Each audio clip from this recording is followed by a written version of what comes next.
C'est une déclaration que nous soutenons totalement. Pour avoir pris part aux travaux des ACP Union européenne à Nairobi, ce qu'il faut dire, c'est que la résolution adoptée le 2 février par le Parlement européen ne nous surprend pas. Elle ne nous surprend pas, pourquoi? Parce que à Nairobi, la résolution présentée par l'Union européenne a été combattue par le Gabon, par les ACP, et cette résolution est tombée. C'était la plus importante. C'était la plus importante. Elle était importante pourquoi? Parce que nous sommes passés là d'une résolution de plus de 20 pages contre le Gabon, contre le président de la République gabonaise élu, contre les institutions gabonaises. Cette résolution est tombée à Nairobi.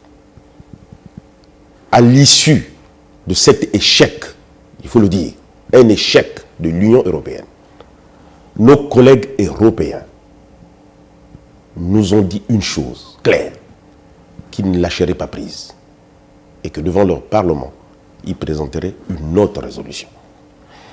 Mais quand vous regardez le contenu de cette résolution, qui est passée de plus de 20 pages, à peine une page et demie, c'est la conséquence du travail qui a été fait à Nairobi. Aujourd'hui, qu'est-ce qu'il en ressort de cette résolution? Ils émettent les mêmes doutes sur le processus électoral au Gabon, tout en reconnaissant que pour n'avoir pas pris part à certaines étapes, n'est-ce pas, du processus électoral, que la légitimité du président était mise en cause. Mais les lois gabonaises sont les lois gabonaises. Nous le leur avons dit à Nairobi. C'est un état de droit, nous appliquons nos lois. Elles sont dures pour tout le monde, mais c'est comme ça. Mais qu'est-ce qui va arriver ensuite, puisqu'ils ont parlé de sanctions? Ce qu'il faut dire, et c'est très important, les compatriotes doivent le comprendre, c'est que au regard de nos relations avec l'Union européenne, nous sommes en droit de dire ici que l'Union européenne est le premier gagnant des rapports entre le Gabon et l'Union européenne, notamment dans le domaine de la pêche.